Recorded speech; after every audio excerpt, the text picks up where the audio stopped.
How many of us experience tension? So many of us. And what happens when we experience it? What usually happens for you? Well, I think for a lot of us, we might have tension, but not know what to do with it. We can ignore it. We can resist it and say, this is bad. This tension's bad. Needs to go away. So that means pushing it away. Or we can become curious about our tension and where it comes from. And I've been following tension. I've been listening to it in my own practice and noticing where I hold tension in my own body, because I think that tension is a messenger. Tension, pain, anxiety, dis-ease, all these states are symptoms that are trying to tell us something. And if we're willing to listen, we can start to transform that tension and pain into ease and calm. And we can do it pretty quickly. I'm going to share with you the 4 steps of transforming tension.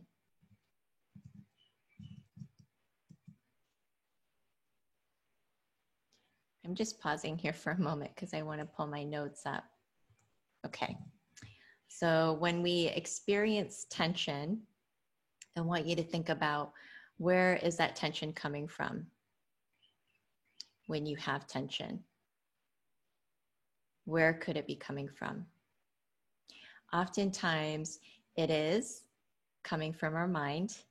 So if we have a tense mind, it is going to create tension in our body and also make our breath more shallow and fast. So if we have negative thoughts, stressful thoughts, limiting thoughts about ourselves or other people, we'll go into what I call our stress brain, which is our lower brain that goes into fight or flight. And really, we don't need to be using that level of energy in our everyday life, because we don't have real threats to our survival. Those threats that happen in our mind, they're perceived. Maybe it's the threat that somebody doesn't like me, or someone is judging me, or I'm judging myself. And then if you notice that self-projection of judgment or lack of worth, you will start to feel that tension begin to build up in your body. So as soon as you begin to feel that tension, you can become curious about, is this a limiting belief? Is this a negative emotion I don't want to feel, so I'm resisting it? You know, something's coming up for me that feels weird and uncomfortable from a conversation I had earlier today. And I'm just, when I think about it, it feels tense. Because tension actually offers opportunity. This creative tension that gets built over and over again, moment to moment, is a creative opportunity to evolve and to become even more aware and more aware of ourselves and where we're holding unconscious limiting beliefs and energy. So think of tension as you're holding onto something. There's a grip that's going on. It's our ego that wants to hold itself. It's positioning itself. It's posturing. I'm right. I'm the one who's right. You're wrong. You know, and there can only be those 2 dual experiences. It's either they're right and you're wrong. You're right and they're wrong. So you have to like hold on to that idea. And really, tension is the inability to allow for many differences. It's the inability to allow for infinite possibility and diversity and differences of experience, because we all have our own emotional reality. Just because someone doesn't agree with you or like you doesn't really mean anything about you. And when we hold these dual ideas, it can cause us suffering. And if we're able to be in our own space Okay, I'm sorry. I have to close my window. That is too loud.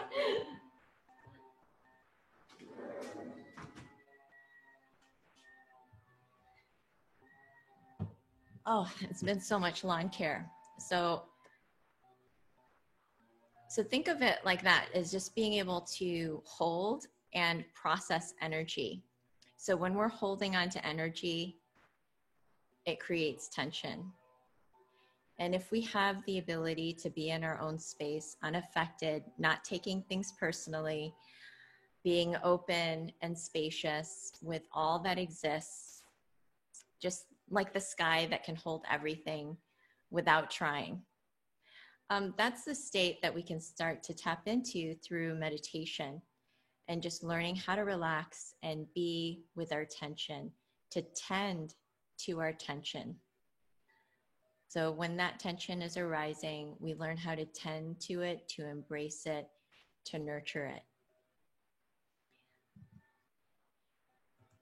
So our body follows our mind. Whatever's happening in our mind is going to be transmitting right into our body as physical tension. And your inner state of being reflects your consciousness.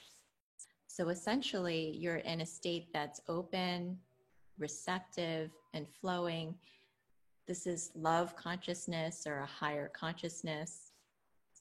Or you're in the stress brain, which is the fear-based consciousness, where it's contracted, it's small, it's tense, it's me against you, me against the world. There's a real sense of separation and division that's there.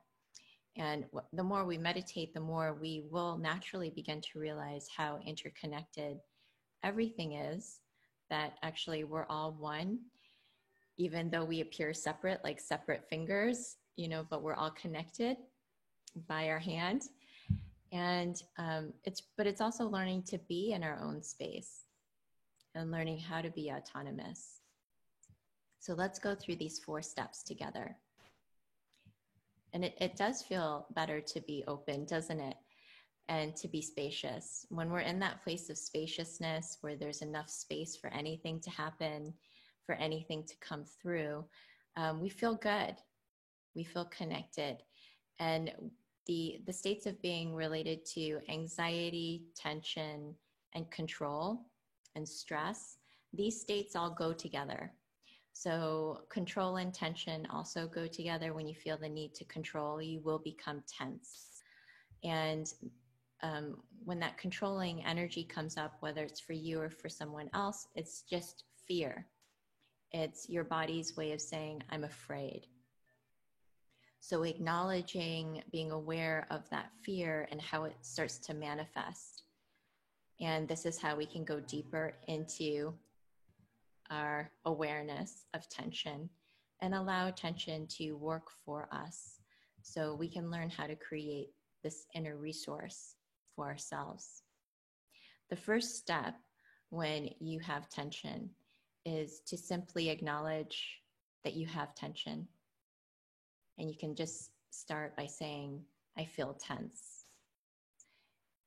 Another way you can do that is actually see where you feel the tension. Maybe it's, I feel tension in my neck. I feel tension in my belly. So it just starts with the awareness, and that's awareness without judgment. Awareness without judgment versus, oh my, I have a pit in my stomach. Why do I have a pit in my stomach? I don't want to have this pit in my stomach. I want this pit in my stomach to go away. So that's a different approach. This one's just, I feel tense in my stomach. So that's the first step. The second step is to become curious about the tension. So just having curiosity, where could this be coming from? And the first clue is going to start in your mind. What are you thinking about? Maybe you were thinking about, I have to give this talk, and I don't know if I'm going to be good enough, or I don't know if I can really do it. So there's this feeling of unworthiness that's starting to come in, and it's causing some fear and anxiety. So now you're finding out, okay, that's where the source is coming from. So that's what the curiosity is pointing us towards, is the possible source of your tension. So follow your tension. You're going to follow your tension. And you can find it. There's also limiting beliefs we might be harboring. So see if you can go deeper beyond the thoughts into beliefs that you might be holding onto. If you're holding onto beliefs that aren't serving you. So then the third step will be, after you've contemplated on the source of your tension, the third step is to now create a positive affirmation. So this is a positive affirmation in your mind to affirm your state of being, to affirm that you're well, that you're good, that you're okay. And you can even choose that affirmation if you know what the source of your tension was, such as, I don't feel good enough. I'm worried that I'm not going to be good enough for this. Now you would say, I'm enough. I'm okay. I am worthy. And repeat that to yourself, the affirmation, which is the opposite of the source of your pain. Now you're going to repeat back the affirmation to yourself, and then notice what happens. What begins to shift in your energy, how you feel, how is it starting to shift in your body? So that's the affirmation. If you don't know what the source is, then you're going to say, I'm willing to let this go. Whatever this tension is, I'm willing to let it go. I am whole. I'm complete. I'm abundant. So you can use those types of affirmations and notice if there's a shift. And then the fourth step is to consciously begin to invite in a feeling of relaxation with deep breaths. So they have to be like forced breath, just comfortable breaths. But what you're going for with these breaths is you're inviting them in and relaxing deeply from the inside of your core. So think about touching the innermost part of your core and where you feel tension. So you're going to go right inside of where you feel tension. Maybe that's the pit of your stomach. So you go deep inside there, and then you're just going to start to surrender and relax with your breath. Invite in that feeling of spaciousness, of inner flow and movement with your intention and your awareness. So you're just going to, go in there and just allow yourself, give yourself full permission to relax and soften. Even if it's a little bit, don't try to, do it so hard. Just a little bit of softness, a little bit of relaxation. And again, if you want to repeat the affirmation, I am whole, I am complete, I am enough, you can do that. You can just repeat a very simple affirmation to assure your mind. And by doing that, when you're in a relaxed state, what happens is that actually that information in your mind goes even deeper into your consciousness. In a sense, reprogramming those limiting thoughts and beliefs and canceling that out. So now you feel more neutral, more open. So those are the 4 steps to transforming your consciousness. And would anybody like to ask any questions or maybe even come on and go through this 4-step experience? You're welcome to.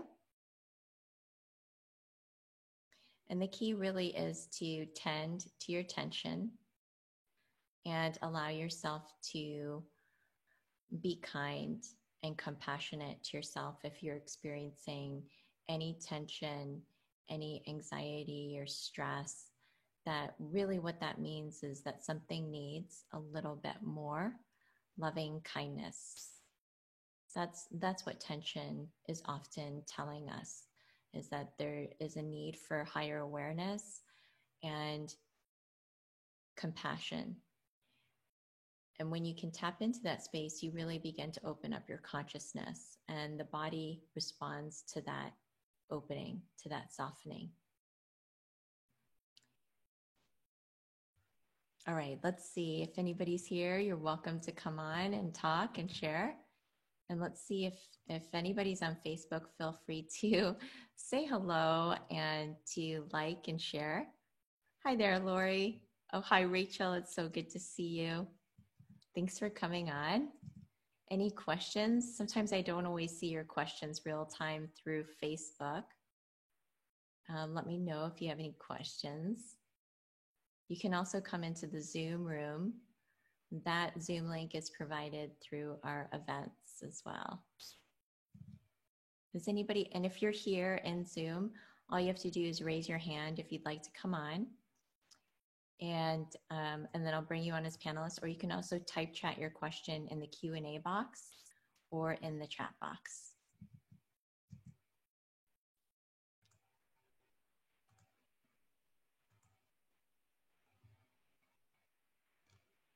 Hello there. So I'll just wait here. How are you guys doing? I hope you're doing well.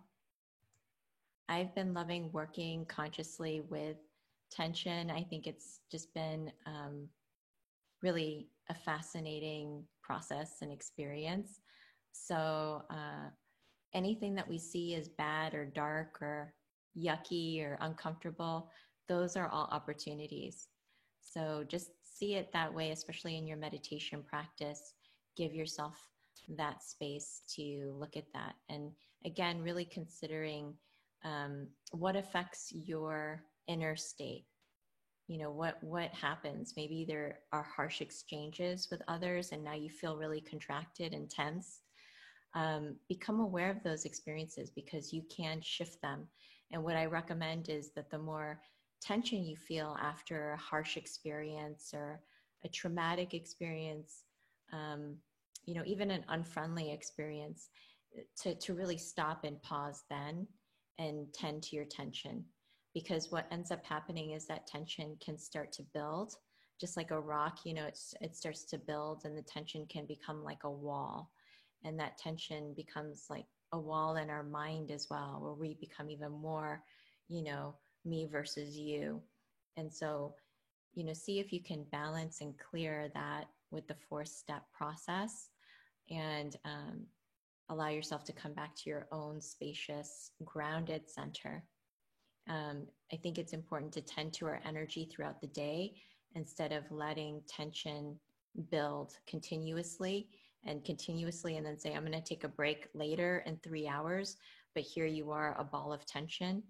I think it's much better if you really want to learn how to manage your energy and your chi, is to always be monitoring it more moment by moment in terms of the biofeedback that you get with your body and your breath. So instead of letting it go to a level 9, you're watching it at a lower level. And when it starts to build, then you take care of it down here and you take a break instead of allowing it to go up here, and then it's harder to bring it down. So those are some of the tools that we teach in our trainings. If you want to go deeper into any training experience, we host trainings for executive leaders and also for meditation teachers. If you are interested in that, be sure to come to our site at suraflow.org.